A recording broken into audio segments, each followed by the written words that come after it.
Welcome to Healing and Growing with me, your host, Peter Gold, PhD.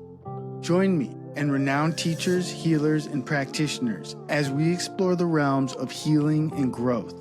If you're seeking a better way in life or just curious about new ways to expand and enrich your life, you have come to the right place. Welcome to Healing and Growing with Peter Gold, PhD.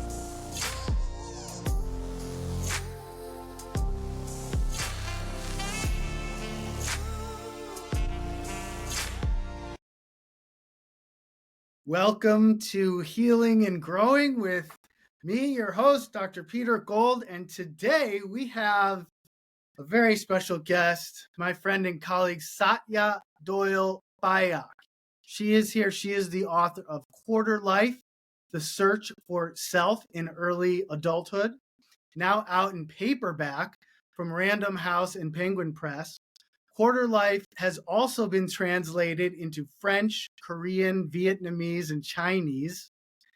Satya's work also has been featured on NPR's Life Kit, Morning Edition and Weekend Edition, the New York Times, The Guardian, Oprah Daily, the New York Post, Literary Hub, and many podcasts, including Apple News in Conversation, Goop, Pulling the Thread, BBC Women's Hour, and the podcast With 1,000 Faces. Satya is a practicing psychotherapist here in Portland, Oregon, and the director of the Salome Institute for Jungian Studies, where she regularly teaches online seminars centering around socially relevant psychology. She was also the co-host of the now completed podcast on Carl Jung's Red Book. She is a prolific writer, Jungian educator, and a dear colleague who I am very pleased to have here today. Welcome. Thank you, Peter. So happy to be here. Thank you for the intro. Yeah, my pleasure. And we first met at an office open house here in Portland, Oregon, I think over 10 years ago. I would say at least. Yeah. At least 10 years ago, and realized we shared an affinity for Jung and depth psychology.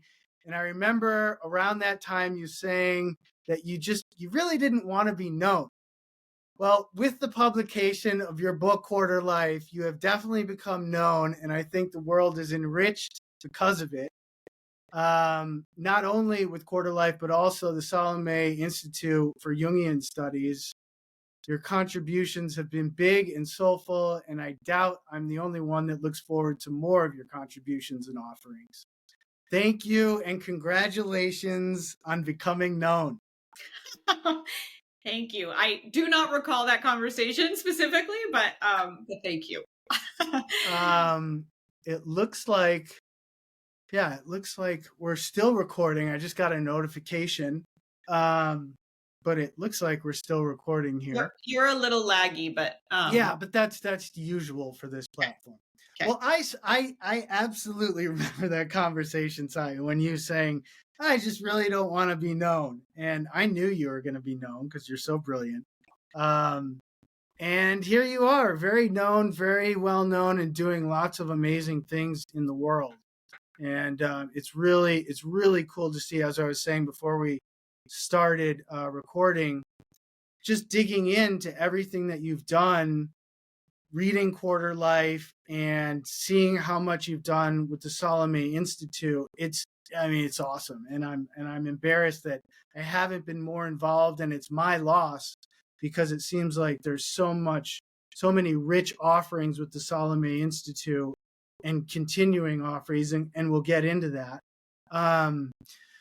But I wanted to start with Quarter Life, your book, and talk about that work. It's been out now for a couple of years. But for people that haven't found it yet, I want to just kind of go over what is Quarter Life and kind of get into some of the contents of the book. So let's just start with, what is Quarter Life? What does Quarter Life mean? I wrote this book to provide resources and access to something that I really needed in my 20s. So quarter life, the term is borrowed from the quarter life crisis, which was a term that was sort of gaining popularity when I was entering adulthood. It's obviously borrowed from the midlife crisis. And the idea being that, there is this increasingly common transformational crisis happening for people in their 20s, or just devastating crisis. I borrowed the term quarter life alone to really help to define a developmental stage of adulthood.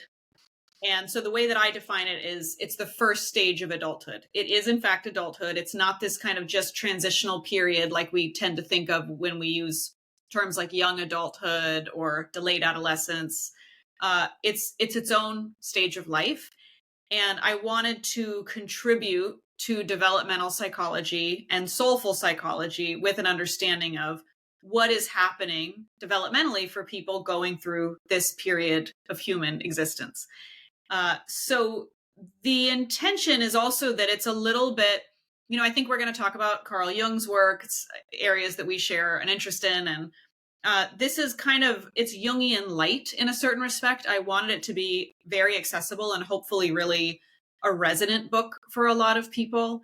And again, a book that's not just packed with statistics and research and meant more for parents or stressed out families, but a book that can be accessed by people who are struggling in their 20s to really soak up some material that they need. Mm-hmm. So what were and what are some common challenges you see people having in their 20s? I think you say from 16 to 36 is quarter life, but in that first kind of era after adolescence, what are some of the common challenges that you've seen and that you see? I think so. I'll say this to start. My Substack, which is where a lot of my work is happening these days. Beautiful Substack, yeah. Highly recommend to everyone listening to check out her Substack, and we'll link to that in the show notes. But I'm sorry, go ahead. No, thank you. So it's called Self and Society, and what I observe happening in quarter life is a lot of this discovery period for people who are transitioning in a certain respect from self and family to becoming adults, independent individuals in the world that we are all navigating, really starting more at that juncture of adulthood to become citizens, to become people in society, the sort of larger collective family that we all share. And so this transition then is from a kind of dependency and also allegiance to the smaller family of origin, and a sense of dependency for direction on the authorities in one's life. Parents, grandparents, aunts and uncles, maybe older siblings, also coaches, teachers, etc. Right? We are trained to look to folks as authority figures and ask for permission and ask for guidance and those kinds of things. Quarter life is this transition period, at least the beginning of it, as we enter into adulthood, is how do we become our own authorities? How do we find inner allegiance and develop ourselves psychologically more and more into adults, into whole people, and then participate in the collective, in society, making contributions, maybe becoming parents, maybe becoming authors, teachers, doctors, whatever the role is. It doesn't have to even have any kind of prestige. It can be any role, but we're participating in the collective in that respect. Mm-hmm. Now, I'm going to take a little divergent and just conversation here. Do you think that this time in history is unique and perhaps culturally unique because in the past, in some cultures, in many cultures, in most native and cultures, there was more of a cultural rite of passage around this, or a cultural kind of way that gave more guidance than is current in this culture? For sure. I mean, we have stripped away even what we think of as culture to a very significant degree. We've replaced it with economic systems. For us, it's mostly capitalism. Other societies, different forms of economic collectives, right? But I think in most societies, that's what the transition is. We are moved into the economy. We're moved in as workers in some form. And there is no spiritual rite of passage, even for communities that still hold rites of passage in some way around the age of 13, or, thereabouts. They are not transformational. They're not psychologically transformational. They're often more parties and celebrations. And it's wonderful to mark that developmental shift for people, for young people, but they're not psychologically contributing to a person becoming a full-grown adult, and are rarely contributing to a kind of spiritual transformation. So unfortunately, turning us into workers in some form or another, sending people to college, sending people into the workforce, that's also not spiritually or psychologically or really emotionally transformational. So there is a gap.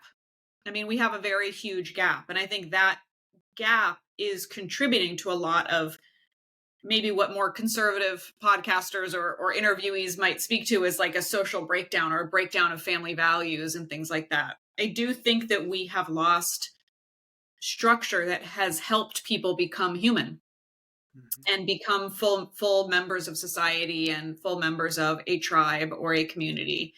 And so I'm interested in that. I'm interested in, and this is sort of an ongoing theme for me, I think, beyond my book, because in many respects, I'm not currently working on this as a stage of life right now. But what I'm still really interested in exploring is, how we become full humans who can think for ourselves and participate with each other honestly and soulfully. And we don't have a lot of guidance for that. So can you share a little bit before we go deeper into quarter life about just a little bit about, I know in the book you go into it quite a bit, but just give us a sense of what your journey was through quarter life. Well, it was hard. It was hard. I mean, I think, again, my experience was not terribly uncommon, but my own experience was that I was at college doing well. I actually, probably no surprise. I love studying. I love studying things that are interesting to me. I don't mind writing papers and, all of that. But I was very unsettled by the direction of my life in that it didn't really make any sense. It felt like I was climbing a kind of gilded ladder. Here I am going through even more academics beyond high school. Here I am just continuing to move through college with no really clear understanding of where I'm headed, And again, that's that sense of, okay, so my goal is to join the economy and maybe have babies at some point and all of that. And none of it really felt clear or satisfying. There was no sense of spiritual purpose to it or, again, sort of developmental purpose. So I started to question a lot. Then 9/11 happened, the Iraq and Afghanistan war started, which all felt wildly wrong to me, horrifying and misguided, and clearly part of a capitalist war machine. And so I was just in a state of kind of existential devastation for a long time. And there's more to it. I mean, I ended up taking a semester off of school to sort of figure things out. I worked in Sri Lanka for a few months at the edge of a Buddhist temple and gained a lot of clarity and insight there, but had to come back, and figure things out. I came back to college. And then I finished school. I share a story in my book about having this kind of very deep existential breakdown while I was working at a tech startup as a project manager, and knew this was not where I was sort of supposed to be, but I didn't know where I was supposed to be. I simply knew what wasn't right. I couldn't yet find what was right. And so the whole journey was sorting out what was right. And there was more traveling and more working abroad, volunteering, and trying to find my way. And, as I sort of recount in the book, and relevant for our conversation, probably, since we ended up at the same graduate school. But, I ended up reading Jung's memoir, Memories, Dreams, Reflections. Before that, I'd read Thomas More's Care of the Soul, and just got a deep sense of, oh, this is this kind of thread through human experience and philosophy and psychology, but it's deeper than that. It's like a way of being human. Like I tapped into something and just that was it for me. I got very, very clear on where I wanted to be, and a kind of lineage and community that helped me feel seen and clear. So I dove in at that point.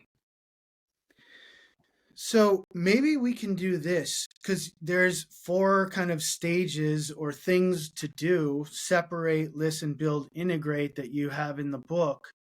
Maybe you can take us through using those 4 stages that you discuss in the book through your own life. Like, what was your separate stage like? What was your listen, build, and what was your integrate stage like? Well, they're ongoing, I will say. I mean, I think importantly in this, so I call them pillars in the book, pillars of development. And the reason it's still a little bit of a clunky term, but it's important for me to convey that in any process of individuation and transformation, Jung talks about this kind of spiral, right? That we're often passing the same points over and over. We're hopefully just refining them and transforming them more. But we are moving through stages of development kind of constantly. It's not linear. Yeah. Right. I love, and just to pause on that spiritual or spiral metaphor, I have always loved that so much because it adds the 3rd dimension. So you're going over the same point, but you're going over that point at a totally different height, if you will. Yeah. And I just love that metaphor, that image of going over the same territory of life and our individual life, but seeing it from a different perspective and in a different dimension. Totally. I just love that. I love that. Yeah. Because people feel like they're going around and around in circles sometimes. Oh, I'm just, going over the same stuff I hear people say in therapy. But actually, you have a different relationship to your prima material, if you will, to what's happened to you each time you go over it. And you can, I think, glean different gifts each time you go over it because you're at a different level, you're at a different height, if you will, in that spiral metaphor. Right. Yeah. And, I think it helps too to gain orientation when we feel like we've done this before. I mean, I certainly have that experience in society, living in the collective on a regular basis. It's like, didn't we already do this? Why are we still doing this? How are we still fighting this battle? How are we still having these conversations? And so it can be helpful, I think, to come back to a metaphor or an image that is not purely linear. It's not just about linear progress. It's a different passage. It's a different journey. Yeah. So in that respect, I mean, I've gone through these pillars of growth many, many, many, many times. Yeah. Fractal, like some huge times, some tiny times, over and over. But I'll just say kind of briefly on these developmental steps. So again, in my book, I lay them out: separate, listen, build, and integrate. And they are derived in many respects from Joseph Campbell's Hero's Journey. They're derived from the ego self-axis and the development of the ego self-axis in Jung's work, and which Edward Edinger opens up and kind of builds upon. The reason that I wrote them this way and laid them out this way is because, one, I think they're accessible for people in this stage of life. And I wanted to make them explicitly accessible to this period of life.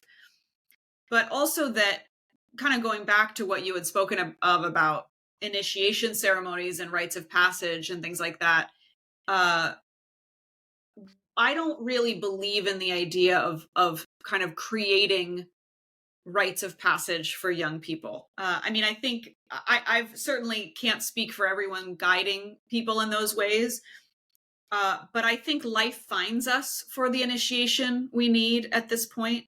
Mm. Life comes and gets us in some form or another. And it's not something, for the most part, that can be contrived or created or manifested for groups of people. Well, and just to be clear, what I was thinking of when I was saying that was like old cultures and societies. Absolutely. Yeah. Absolutely. And there's ways that society can help right now. I mean, this is just a little bit of a tangent, but just that when we talk, oftentimes when this conversation comes up, is like, well, what do we do now that initiation ceremonies? It's like people think of, well, I'll create an initiation ceremony, right? And I just think it's incredibly difficult now to really create that level of psychological transformation within a container in modern life. Yeah. Because often those former containers would really be considered child abuse in many respects now. Right. I mean, Yes, absolutely. people were being, young people were being sent off without food and water for days on end. They were being scared, possibly to death. I mean, the stories of it is that some people really did not come out alive. It was meant to create either a psychological death or sometimes a literal death. The intention was transformation. I just don't think we can go to those limits in a respectful society, a society that we all agree to at this point. Yeah. That's an extremely difficult place to take people to. Yeah. So go ahead. No. Go ahead. No. Yes. So I'm trying then in my work to find that space to say, life is going to initiate us. Psyche is going to come transform us. What are the images again and the sense of structure that we can put around that to help us understand what is happening and how to participate? What is happening and how to participate versus constantly pushing back and being terrified and, trying to avoid it or contain it in some way. So this is all a long kind of introduction to say that these four pillars of development, this is my way of breaking down old understanding of anthropology into modern psychology. So separate is this period of transforming the relationships that we have with the people we were dependent on into increasingly independent and mutual relationships. So that might be parents. It might, again, be church leaders. It might be professors and teachers. It might be coaches. We are seeking to take back our own authority as we age, and we're seeking hopefully to have mutual relationships as much as possible. Mm-hmm. Yeah, claiming our own power instead of kind of looking to others and having a different relationship in our relationships with people, not cutting them off, but having, back to that spiral metaphor, having a different relationship to your relationship with your mom or your dad or whoever your mentors have been. Right. Yeah, that hopefully those can mature over time, and hopefully they can move from being relationships based in hierarchy in some way to relationships that are ideally quite equal, right? Mm-hmm. As we age, relationships change and change and change. We're hoping for some kind of mutuality and equality then, so that we're not always stuck in the roles that we are raised in, right? I wonder if that is a difficult thing for maybe more for parents than it is for kids, say, because parents she'll or he'll always be my baby, and they want to maintain that hierarchical relationship to some degree. I wonder, have you encountered that much or at all? There's absolutely. And I say very briefly in my book, but because I wrote this for people in quarter life and not their parents explicitly, but really hoping that if their kids found it valuable, their parents would read it, and I've heard this, which is beautiful, that in fact, I've actually heard it more from grandparents, which maybe isn't totally surprising, but I bought this for my 20-something grandkids, but before I gave it to them, I just decided to read it. The cover was so bright, it was so interesting looking. I just thought, well, I'll read it. And they end up reading it and having this, deep kind of reflection on their quarter life years. I've heard this, it's beautiful stories, specifically again from grandparents.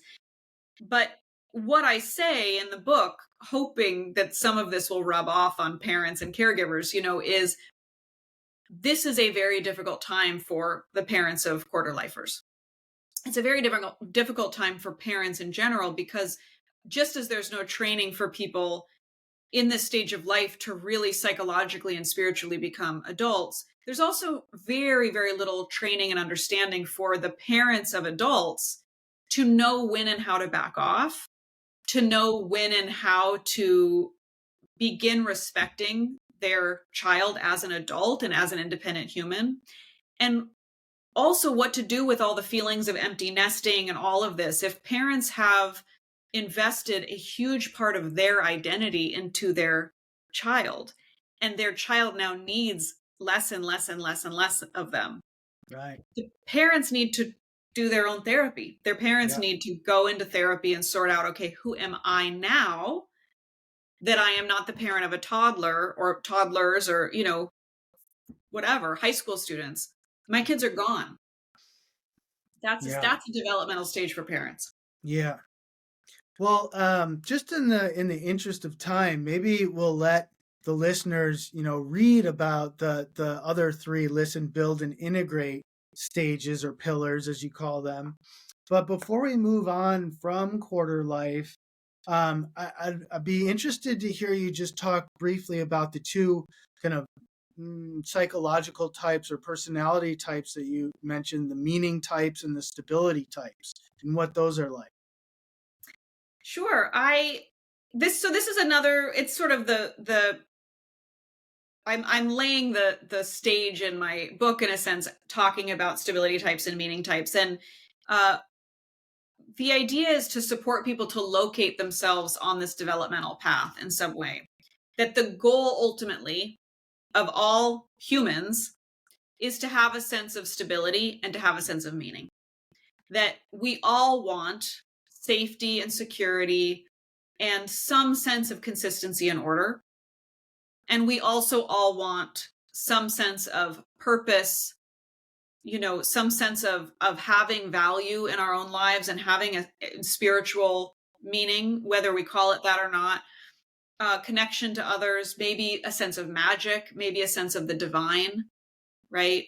And that sometimes gets also painted as a bit of chaos. It's like we also don't want extreme order, because extreme order, we start sort of feeling suffocated and cold. So we're finding this balance between stability and meaning. And so, very, very shorthand, we can think of stability types as the lawyers and meaning types as the artists.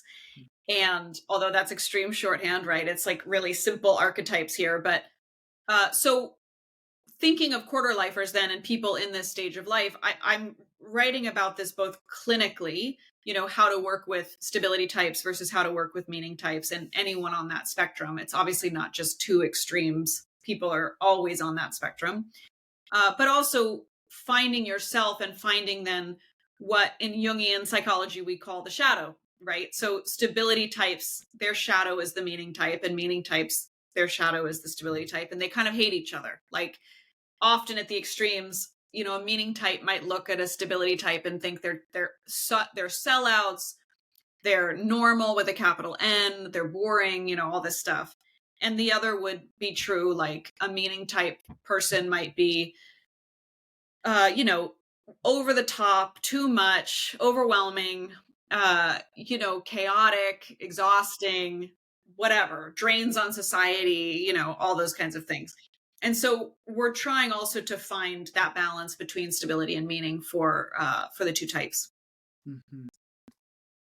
So, do you find that if you have someone in quarter life that you're working with and they're like a stability type and they just want the white picket fence, is it kind of like a giveaway to be like, okay, well, maybe the balance for this person comes from creating more meaning in their life, or maybe that's why they're coming to you, because they have a sense of everything. They have the white picket fence, but there's not a lot of meaning, and vice versa for the meaning types. They don't have as much stability, and maybe the stability is more in their shadow. Exactly. Mm-hmm. All of that. Mm-hmm. Mm-hmm. I think stability types really only tend to come to therapy if it's because their structure is feeling empty, that something is wrong. I image it in my book as a fireplace without a fire. No matter how beautiful your fireplace is, if there's no fire raging inside of it, there's a sense of emptiness and coldness. And that's often what stability types who have really dug in start to feel. And I think that's kind of a classic quarter life crisis, or even, it's an early midlife crisis. It's like, I checked all the boxes, but what now? Who am I? Right. And meaning types tend to come in for all sorts of reasons, but part of the work is not to encourage them to seek less meaning, but it's to say, the sort of value proposition is, look, you can't have a fire raging out of control without some sense of containment. So we need to find a balance between this kind of wildness and some sort of structure to put it in, so that it actually can serve you versus be a bit of a danger on a regular basis. Yeah. No, that all makes perfect sense. I'm curious, have you talked to clinicians that have kind of used this framework in their clinical practice with people, and what have they reported back when they kind of either suggest this book or have it in the back of their mind as they're talking with people that are going through a quarter life? It's funny. A lot of clinicians have reached out to me, and I have spoken to many folks, but I have not yet really dug in with clinicians around this framework. I know people are using it in their practice, which of course I love. A lot of folks have reached out to me, as I've said, but I have not kind of yet opened up those conversations in terms of how they're using it with their clients. I think that's maybe something for me for next year. Yeah, maybe you could have like a training for folks that work with adolescents and young adults on how to use this in their clinical practice. Yeah, that would be really rich. Yeah. Okay. Yeah, I'm interested. Yeah, I'm also interested in, and maybe this is a good segue into the Salome Institute. I see that you're having, you're offering a training, 2 cohorts, for analytical psychology, Jungian psychology. So I look forward to getting into that and hearing more about that. But just for folks that have no experience, have never heard of the Salome Institute, can you just tell us a little bit about what it is and why did you decide to found it? The Salome Institute the full name is the Salome Institute of Jungian Studies. And it is really, we started in 2016, I believe, the fall of 2016, and grew quite a bit during the pandemic, doing a lot of online teaching. I hosted a lot of folks and taught a lot, and it was kind of a crazy whirlwind. We did the Red Book podcast, which started as online salons for gathering. They were free offerings to the community on Sunday mornings for 30 weeks. And so there was a lot happening. So there's a lot I could say about that. We've slowed down a bit, just sort of trying to transition out of the whirlwind a little bit and re-clarify things. But the goal overall is to offer accessible Jungian psychology as a kind of medicine to these times, with a feminist, anti-racist, bent. I mean, I talk about it as, well, you mentioned this in the intro, but, socially relevant psychology. Yeah, socially relevant psychology. What is that? What does that mean?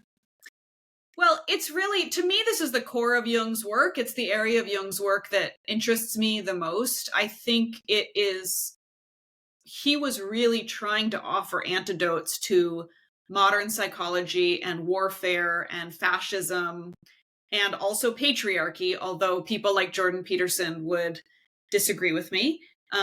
Jordan Peterson is one of the figures whose in the alt-right space who's taken Jung's work into a, I think, very problematic direction and very harmful direction. And I feel confident it's a direction Jung would abhor. Hmm. I am very, very interested in men's work and supporting men in this world, and adore working with men. And I think there is a very different way to approach it, which is much more in line with what I see as Jung's work. And so all of those things are ways to use psychology to contribute to a healthier society. Well, let's pause here for a second. What do you think what do you think Jung would abhor about Jordan Peterson's application of Jungian psychology? I mean, almost everything. I will say I don't feel like, I am not an expert on Jordan Peterson. I think it's clear from what I know of him. I'm also not completely unaware of him, obviously. His early work was more oriented towards Joseph Campbell's work and Jung's work at their core, I think. And he's gone more and more off the rails over time. I know male clients who benefited from some of his work in terms of, to me, it's really emphasizing what I work on in terms of the stability types and the necessity for stability and order. And that in a world in which we have very few guidelines anymore, there's not really clear gender roles. It's not extremely clear how to be a good man and how to be a good woman. Those things have gotten really mixed up. Churches have closed. Major religious institutions are not offering what they might have offered 100 years ago. So I think there's a really clear reason for lament and grief that Jung was trying to respond to, that I'm trying to respond to, that I think Jordan Peterson is trying to respond to. But I believe Jordan Peterson is coming at it from a direction that is seeking to re-solidify certain stereotypes and quote unquote archetypes, though we would disagree on the use of that term. He believes, for instance, that men are aligned with the word order and women are aligned with the word chaos, versus seeing these things as psychological principles. They become associated with sex. And that is completely contrary to Jung's work. And so it's ironic. I mean, I think it's not only problematic, it's ironic. And I think I have no doubt that Jung would find it as such. This is I think what Jung termed a concretization of terms. So he's making concrete something that is abstract. Perhaps, I think, in some ways like the Myers-Briggs test, which drew from Jung's work, but made it such that, people are introverted or extroverted, let's say. Whereas all of those were on a spectrum, and they were an intrapsychic spectrum. They were within someone's psyche. They weren't a way to classify individuals. Right. If you are enjoying this podcast, please take a few seconds to follow, like, and share it on Spotify and/or Apple Podcasts. It would mean the world to me, but more importantly, it will help other people interested in healing and growing find additional resources for themselves and others. I'll give you a second to do that right now. Good. Thank you so much. Now back to the show. Yeah, I mean, the intention of his work on typology, which is what all of Myers-Briggs is derived from Jung's psychology, which people often don't know. And I've heard people get really angry at Jung for the reductiveness of Myers-Briggs. Again, he would be screaming like, that was not the point.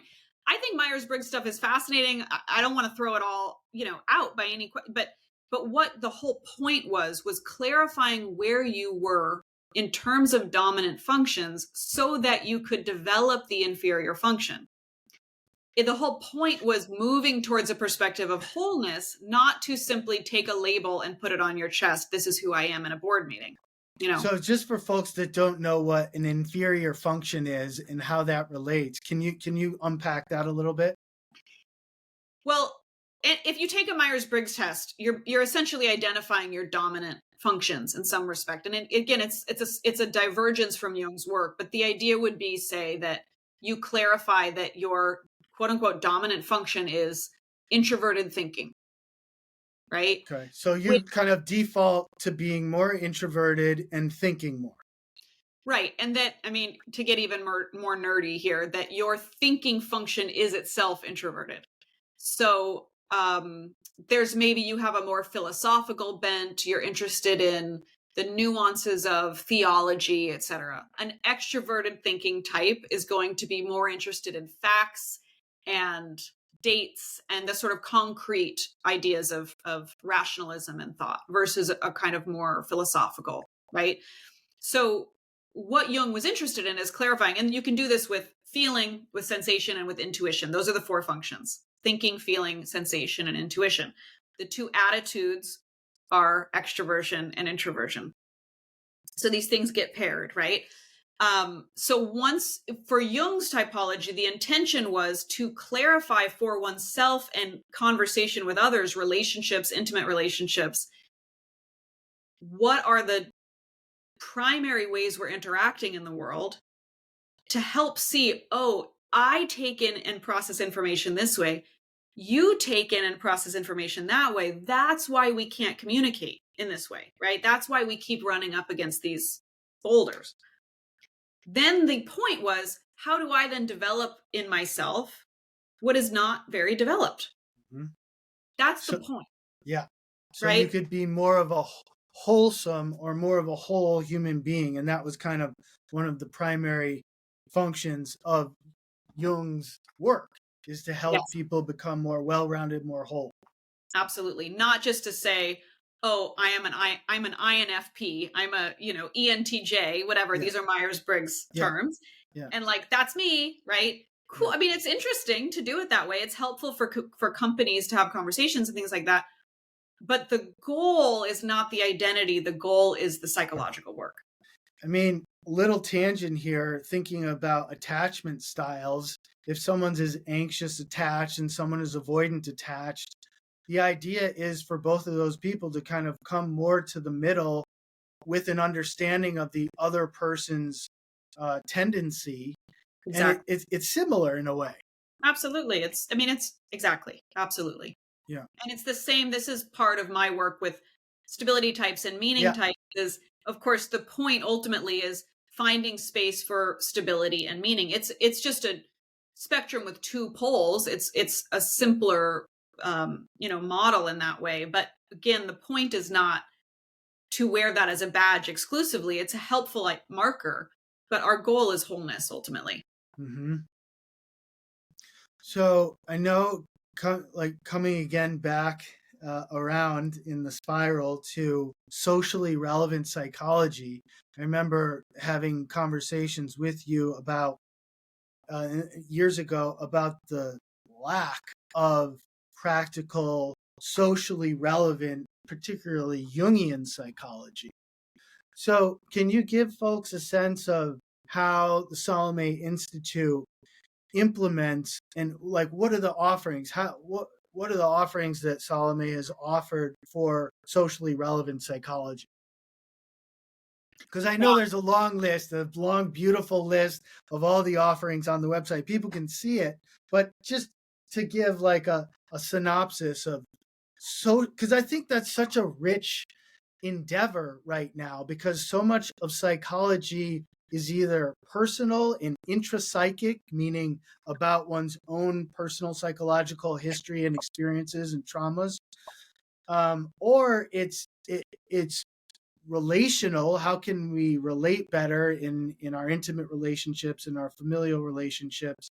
But and maybe in part by definition or by nature, psychology is more of a closed system. But I know a lot of Jung's work and a lot of Hillman's work, James Hillman, who was a primary student of Jung, was about being socially active. Right. So just speak a little bit to that piece of psychology that the Salome Institute kind of promotes, if you would. I'll do my best. I mean, it's a huge topic, right? I think what you asked in terms of the sort of origin of this on some level, I think probably conversations we were having back then, a lot at the time, the Jungian conferences I was attending, the lectures I was seeing over and over and over felt so abstract. And I am a person who clearly likes abstraction on some level, right? But it was like the most privileged and sort of nuanced of conversations that just felt like they'd lost the thread, they'd lost the plot. And I certainly don't mean this for everyone, but I think in a certain respect, the communities in general had become so insular that they'd really lost the clarity of what the point of all this was. Like, so many lectures they sounded like PhD dissertations. You know, it was like, God knows we need another Jungian PhD in the world. yeah.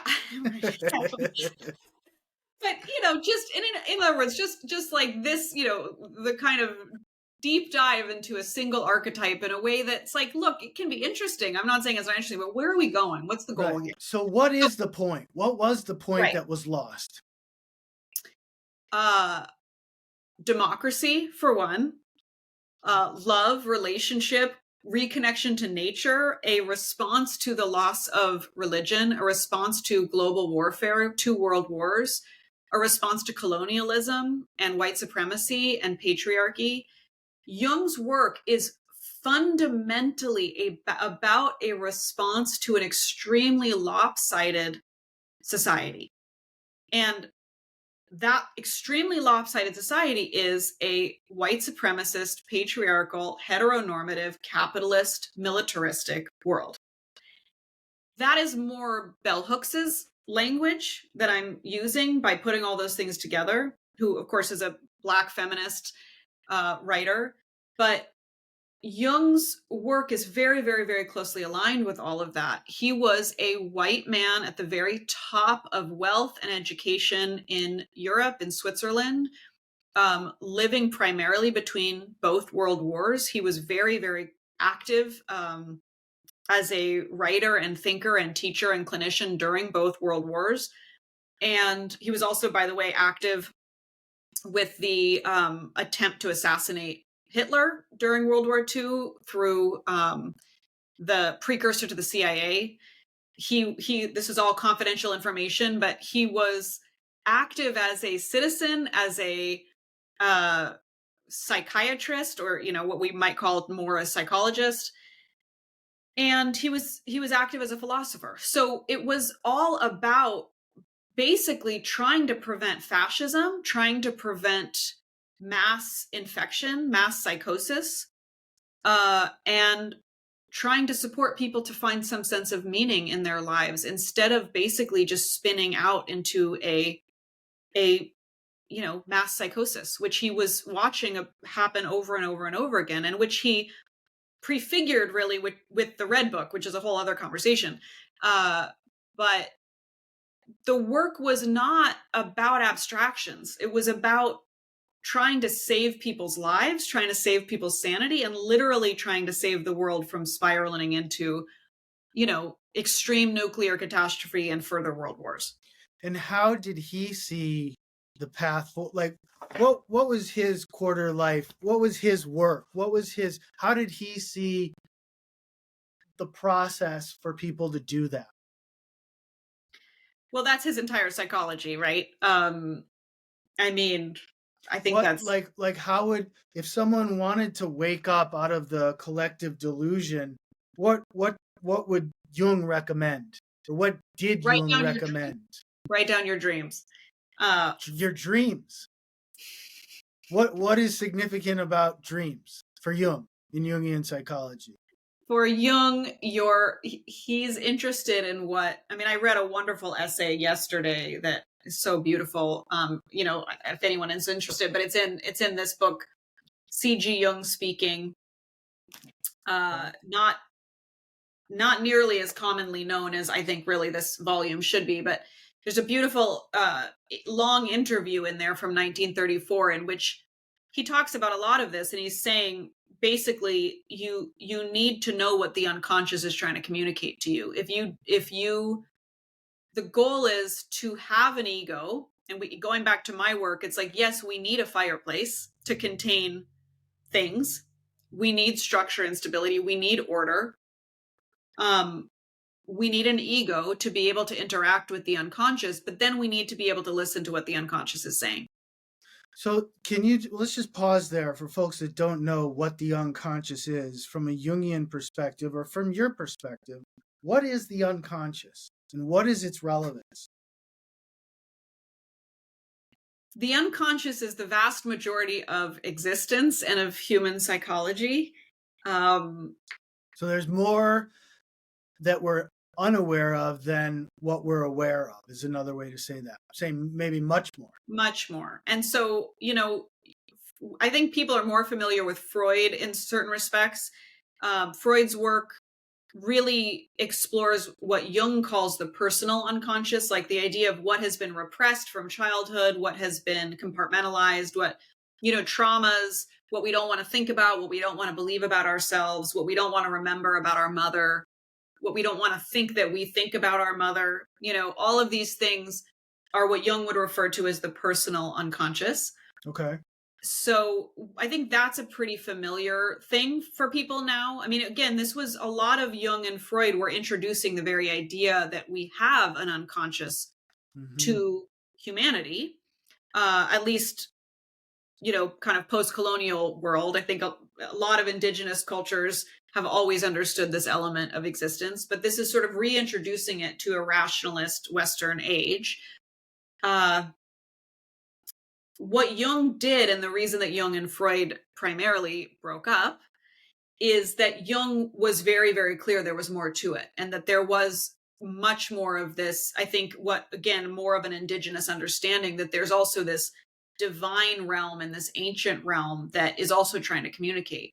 And it's not nonsense. It's not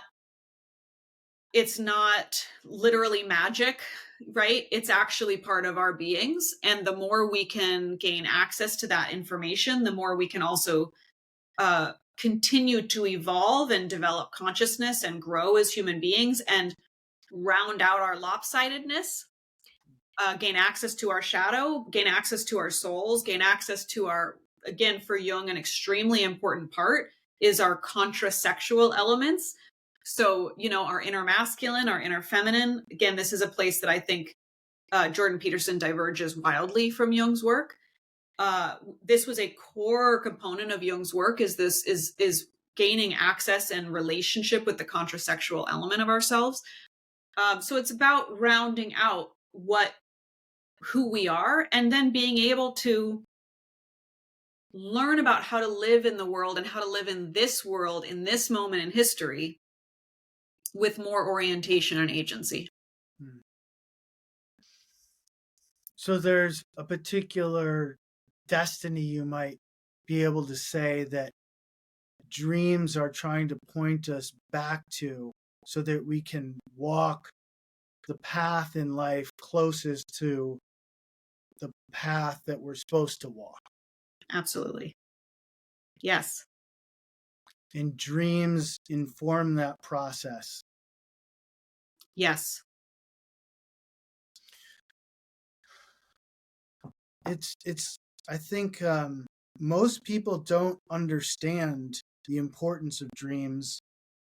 They say they're what's the term? It's like a backwash from the day, or just, it's meaningless. But Jung's view, and it sounds like you wholeheartedly subscribe to this, is that there's absolutely an intelligence beyond our conscious awareness that is trying to come through and inform our conscious awareness. Yes, absolutely. And thank God. Mm-hmm. Thank God. Why thank God? Why is that important? Just because we're so... Go ahead.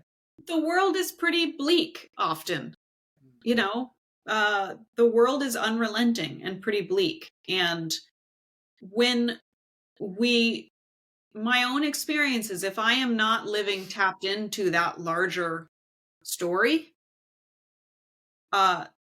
depression and despondency set in pretty quickly. The larger story being what? being the unconscious, being wisdom, being part of the timeless story of existence, of the universe, of nature, connecting with nature itself, with a bit of wildness, with some magic, with, with timelessness. How are we connected, rooted down? I mean, Jung talks about this as the rhizome, mushrooms and the underground network. And if we all really see ourselves as just this mushroom top, kind of as a part of other mushroom tops, it's hard to kind of get a sense of purpose and value and the larger story again. But when we go right down a layer and see there's this massive network that's not just mushrooms connecting with each other, but they're all then connected to the tree roots and the soil and everything else underground. That's a completely different narrative then of the species and of the point. That somehow we're all not one, as a former guest on this podcast said, but we're all connected. Yeah, and maybe we are one in a different non-dual sense. Yeah. But in the world that we are, like the tree roots and the mushrooms and the soil, they all feed each other. They fertilize each other. It's like an ecosphere. And Jung's conception of the psyche was similar to that, with the unconscious feeding the conscious, with the bottom 2/3 or 3/4 or 9/10 of the iceberg informing the top part that's above the surface of the water. Right. Yeah, just in all of those metaphors, it's a larger story, and it's a more interesting story. Mm-hmm. And it's a story that we're all connected to if we can tap into it.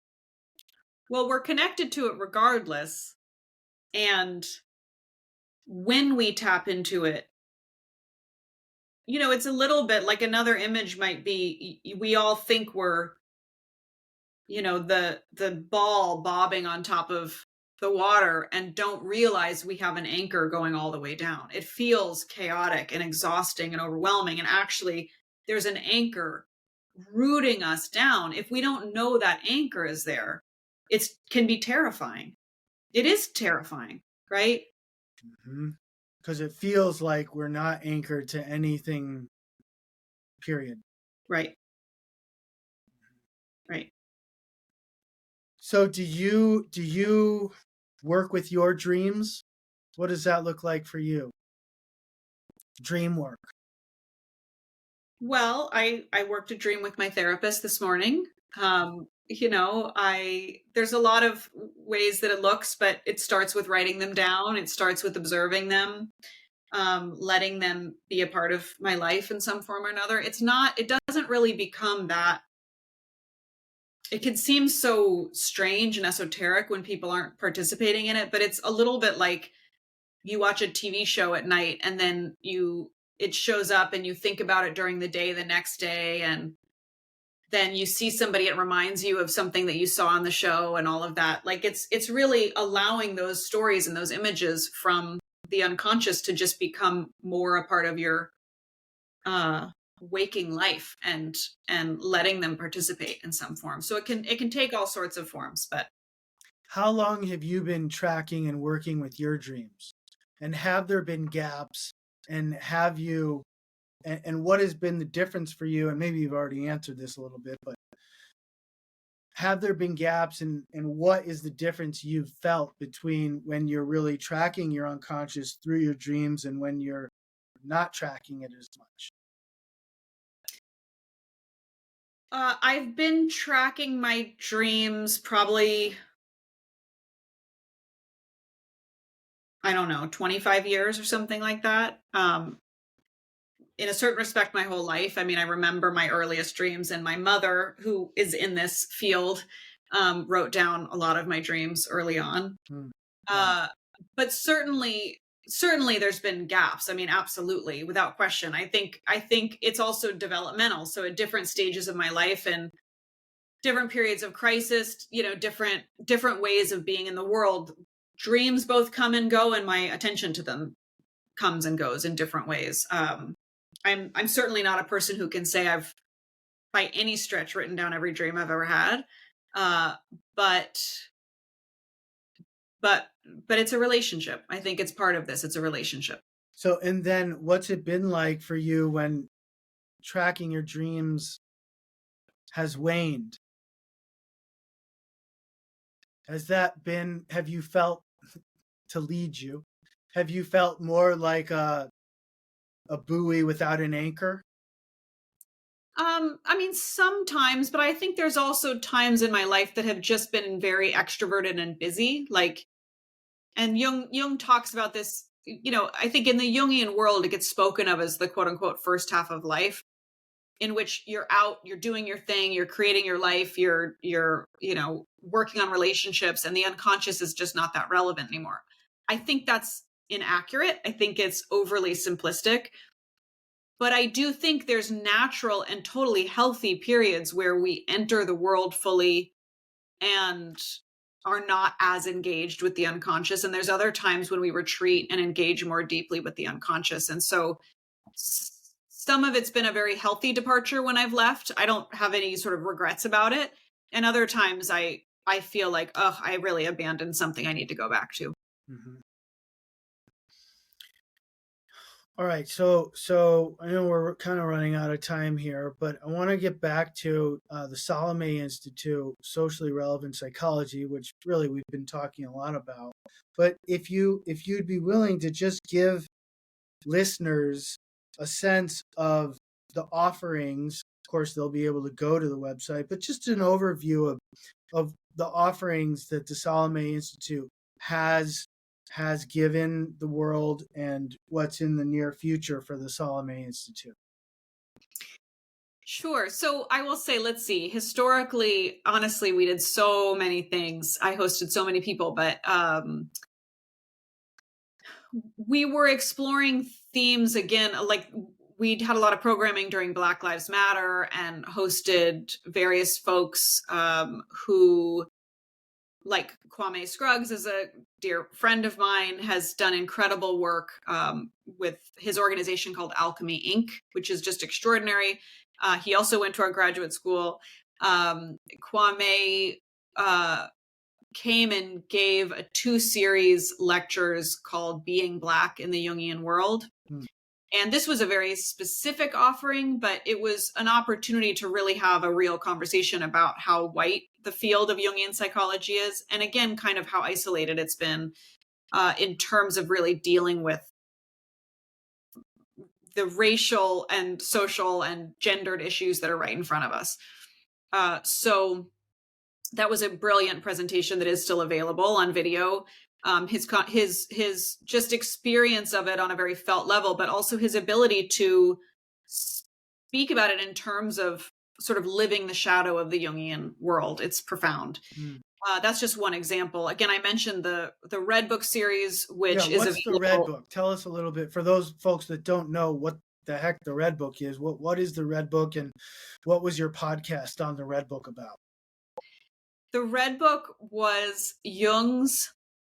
There's a lot of ways I could speak to it. I'll do this as briefly as I can. The very, very shorthand way that I talk about it is that it's Jung's only novel. He has, let's say, I don't know, however many volumes of writing. Most of it is scientific and nonfiction, scholarly.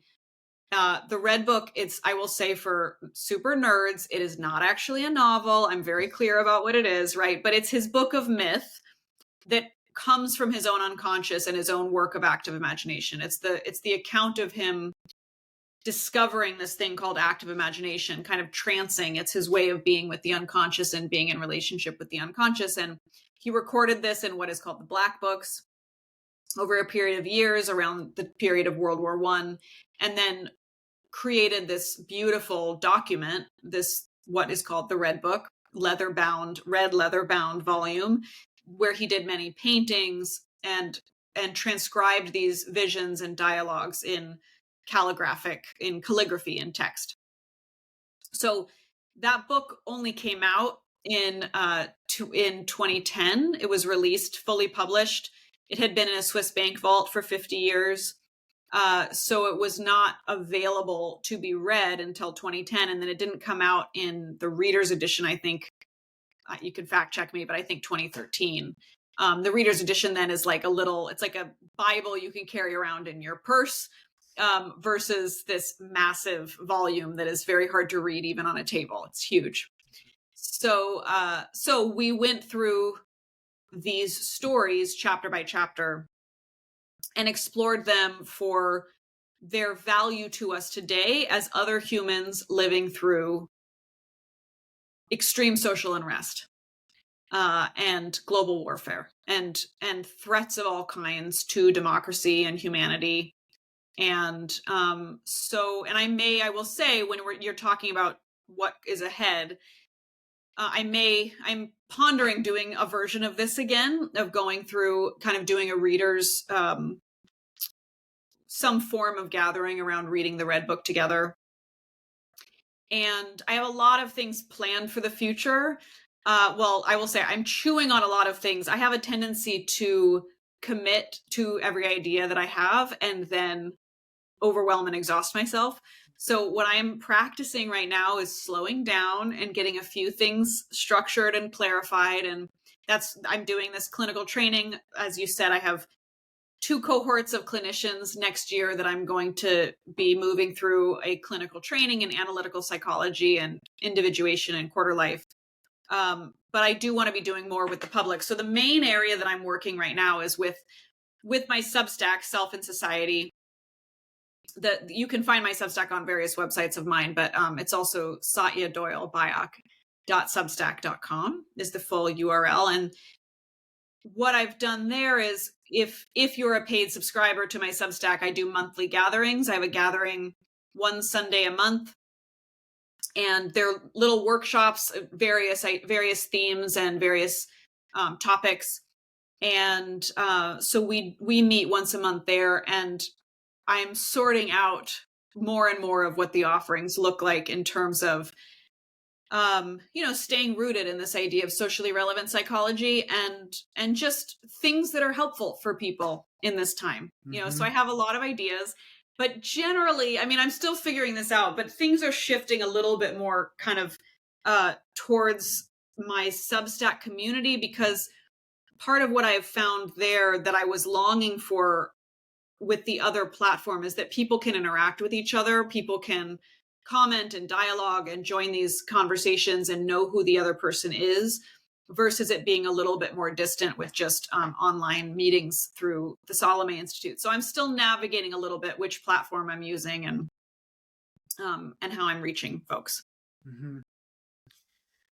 Mm-hmm. This theme of Jungian psychology and democracy has come up, and I wonder if you could just speak to that, because when I asked you what the misinterpretations of Jungian psychology, say by some contemporary people, were, your response was, well, Jungian psychology, Jung was kind of one thing about supporting democracy. So could you say a little bit about how you see Jungian psychology as a support of democracy? I think in many ways, Jung's psychology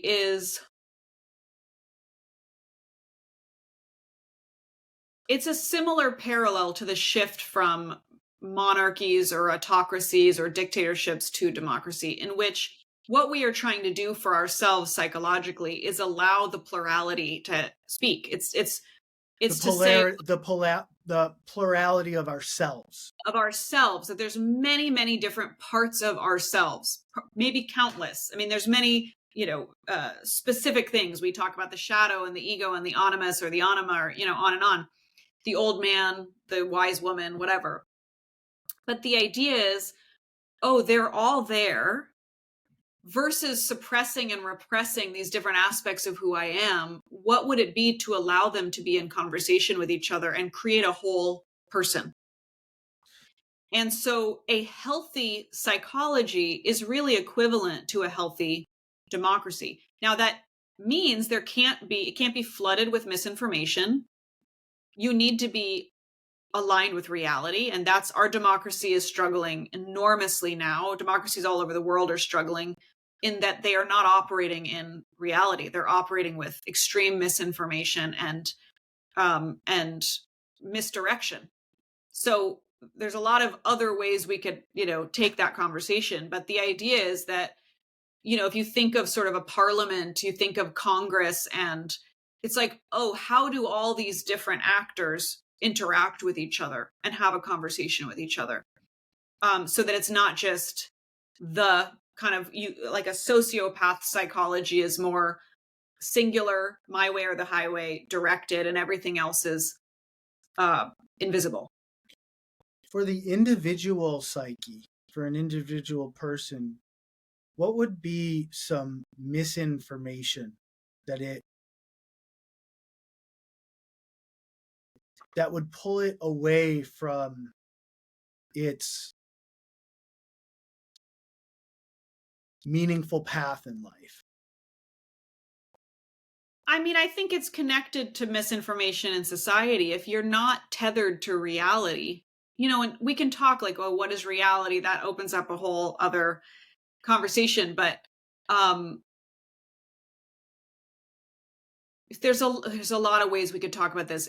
An image that comes to mind is, I don't know who speaks about this, but it's something I talk with clients a lot about, which is part of operating in healthy psychology is like knowing that if it's pouring rain outside and 40 degrees, it's not the right time to wear a bathing suit, and that if you tell yourself or believe it's actually 80 degrees and the beach is across the street, then you go outside in a bathing suit.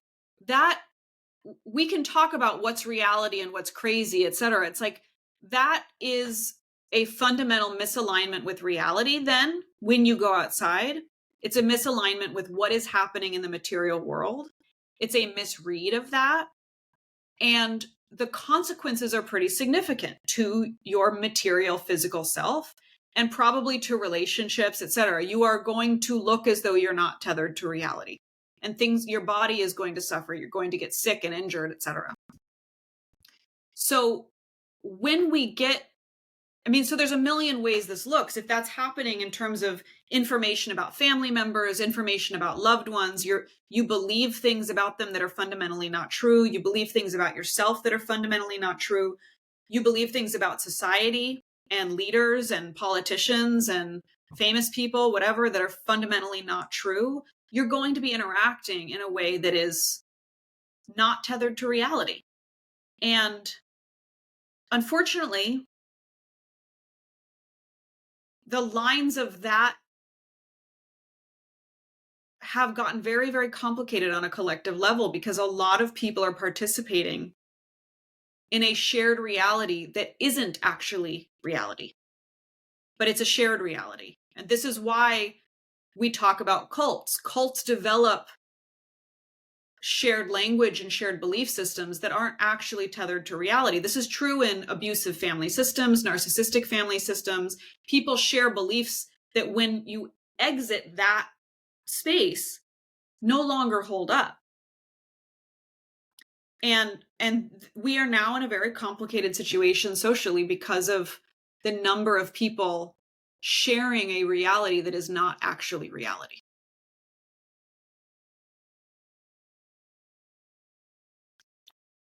Well, let's leave it there. I love it. I love leaving it right there. It's perfect. If people want to get in touch with you, where can they find you? Well, as I say, I think probably the best place is my newsletter at this point, where I'm trying to write regularly and build a community that I can really interact with and share conversations with, and hopefully classes and gatherings going forward. And where, how do they sign up for that? The easiest place is probably my website is satyabyock.com. BYOCK. SATYABYOCK. You can, I'll link to all this in the show notes too. Yeah. Yeah. And then hopefully my Substack's pretty easy to find in terms of a sign up and all that. But as you've mentioned, the Salome Institute, SalomeInstitute.com, Satya Doyle or SatyaByock.com. I have lots of URLs, which is also trying to simplify a little bit going forward where my work is localized. So you'll find me. Great, Thank you. Satya. Well, thank you so much for sharing all your gifts with us here on this podcast and everywhere else that you do. She's Satya Byock. I'm Peter Gold. Thanks for joining us, listeners. We'll see you next time.